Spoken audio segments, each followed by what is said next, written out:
Hello student, welcome back again to concept zone.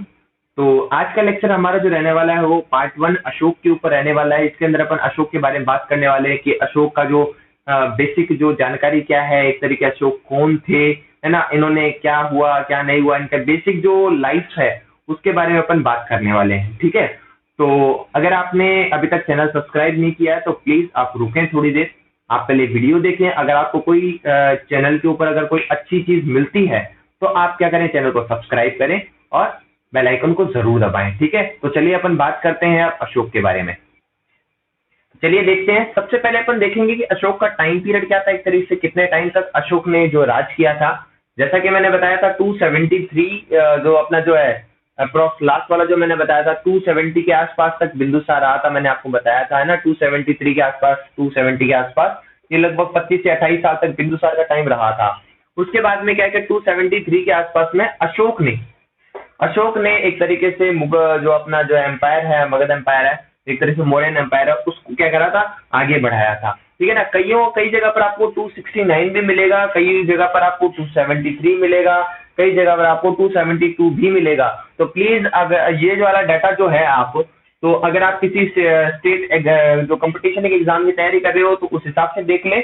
अगर आप किसी मान लीजिए आरबीएससी या सीबीएसई के कहीं से प्रिपरेशन कर रहे हो, क्लास 10th या 12th में हो कहीं पर, तो आप इस डाटा को अपने बुक के अकॉर्डिंग अरेंज कर लें। ठीक है ना, मैं तो यही कहूंगा। जिस टाइम पर मतलब जो अपने बिंदुसार है, जो मैंने आपको पिछली बार भी बताया था कि जो बीमार थे, तो उस टाइम पे अशोक जो थे वायसराय थे। कहाँ के वायसराय, कहाँ के थे, उज्जैन के या फिर अवंती के थे, क्या थे, वायसराय थे। फिर उन्हें जब पता चला कि मेरे पिताजी बीमार है तो वो कहाँ पर वापस आए, पाटलिपुत्र वापस आए। और पाटलिपुत्र वापस आने के बाद में उन्होंने अपने, जैसा कि मैंने पिछली बार बताया था कि इसके 101 पूरे ये 101 बच्चे हैं, पुत्र हैं किसके, बिंदुसार के। तो एक तो अशोक हो गया, बचे 100। उसमें से एक तिष्या नाम का एक पर्सन था, तिष्या, है ना, तिष्या इसका सबसे छोटा भाई था। उसको छोड़कर बाकी सब 99 के 99 को इसने मार दिया था। समझ में आया, अशोक ने क्या किया था, एक अपने तिष्या भाई को छोड़कर, सबसे छोटे वाले भाई को छोड़कर बाकी 99 को सभी को मार दिया था। ठीक है, और एक ये कभी नहीं चाहता था, बिंदुसार कभी नहीं चाहता था कि अशोक जो मतलब नेक्स्ट मौर्यन एम्पायर है उसकी गद्दी पर बैठे, एक तरीके से उसका सक्सेसर बने। वो हमेशा चाहता था कि सुसीमा बने यहाँ का नेक्स्ट सक्सेसर। लेकिन वहां के जो एक तरीके से जो मेन लीडर्स थे, एक तरीके से जो मिनिस्टर्स थे बड़े बड़े, उन्होंने जो जनरल मिनिस्टर थे, बड़े बड़े मिनिस्टर थे, उन्होंने क्या कर दिया था, एक तरीके से अपना जो सुसीमा का नाम है वो काट कर एक तरीके से इसको जो अपना अशोक है उसको वहां का राजा यानी कि एम्परर घोषित कर दिया था। ठीक है, इतनी बात आपको समझ में आई।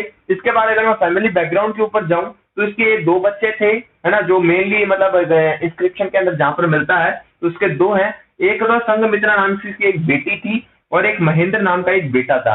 इन दोनों ने इसकी हेल्प करी थी बुद्धिज्म को फैलाने में, जो कि बाद में जाकर मतलब श्रीलंका भी गए थे उसको बुद्धिज्म को फैलाने के लिए, श्रीलंका भी गए थे।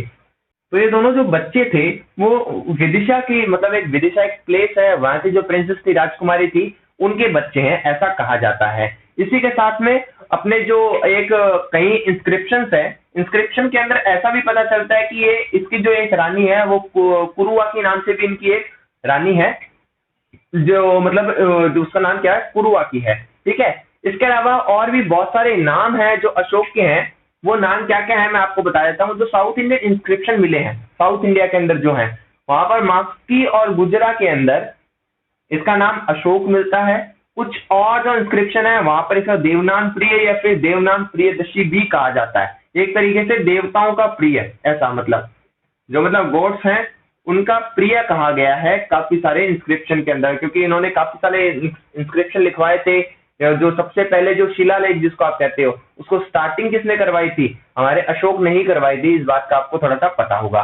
और मैंने जैसा कि आपको बताया, प्लस अकॉर्डिंग टू प्लीनी के अकॉर्डिंग क्या हुआ था, एक इजिप्ट यानी कि मिस्र का एक राजा था, एम्परर था, है ना, वहां के उस राजा का नाम क्या था, फिलेडेल्फस।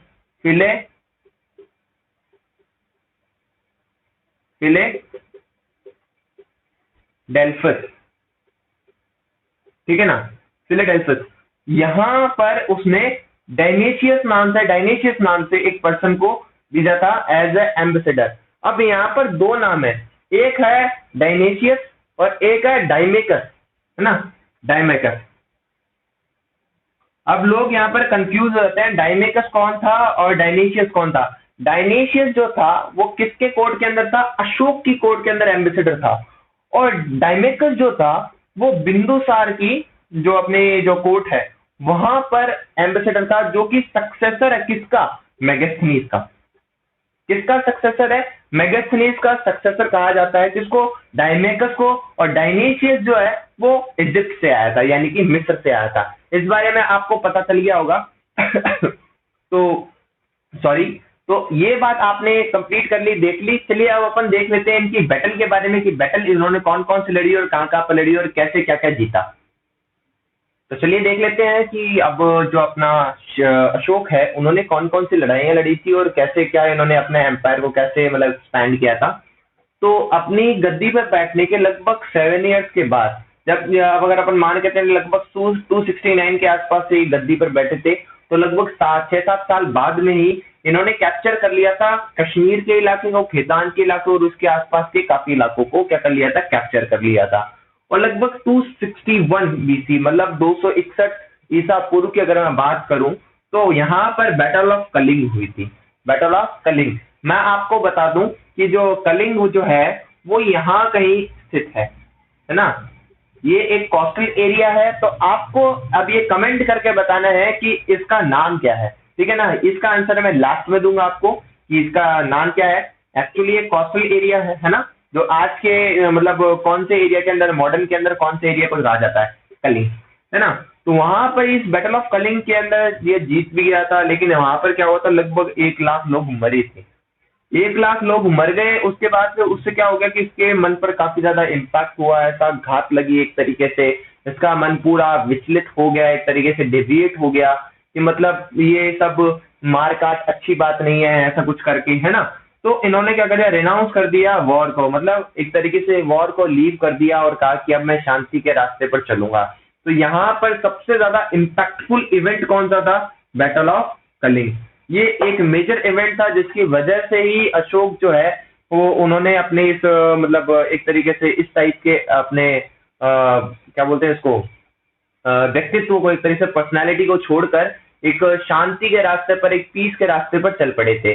तो यहाँ पर सबसे पहले इस इवेंट के जस्ट बाद में इन्होंने किसके, उपगुप्त और धम्मघोष, ये दो पर्सन है, धम्मघोष और उपगुप्त, इनके इन्फ्लुएंस के अंदर क्या मतलब किसकी मतलब एक तरीके से उपासना करना शुरू कर दिया, किसको फॉलो करना शुरू कर दिया, बुद्धिज्म को फॉलो करना शुरू कर दिया। लेकिन राजतरंगिणी एक है, उसके अकॉर्डिंग आलंड जो है, इसके अकॉर्डिंग क्या है कि इससे पहले बुद्धिज्म को फॉलो करने से पहले जो अशोक थे वो क्या थे, शिवा के डिवोटी, मतलब किसके मतलब साधक थे, किसके मतलब एक तरीके से भक्त थे, शिव के भक्त थे, इससे जस्ट पहले तक, ठीक है।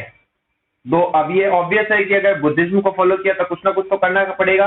तो इन्होंने बुद्धिज्म के लिए 4 अलग अलग शेल्टर्स बनवाए, जिनका नाम था चौपड़, विश्व झोपड़ी, सुदामा और कर्ज। ये 4 एक ऐसे प्लेसेस हैं जो उन्होंने मतलब एक तरीके से इन्होंने बनाए थे। बाद में आगे चलकर इनके मतलब पुत्र है, सन है दशरथ, उन्होंने भी आगे चलकर बहुत सारे काम किए थे बुद्धिज्म के लिए, है ना। तो वो अपन आगे नेक्स्ट लेक्चर्स के अंदर देखेंगे।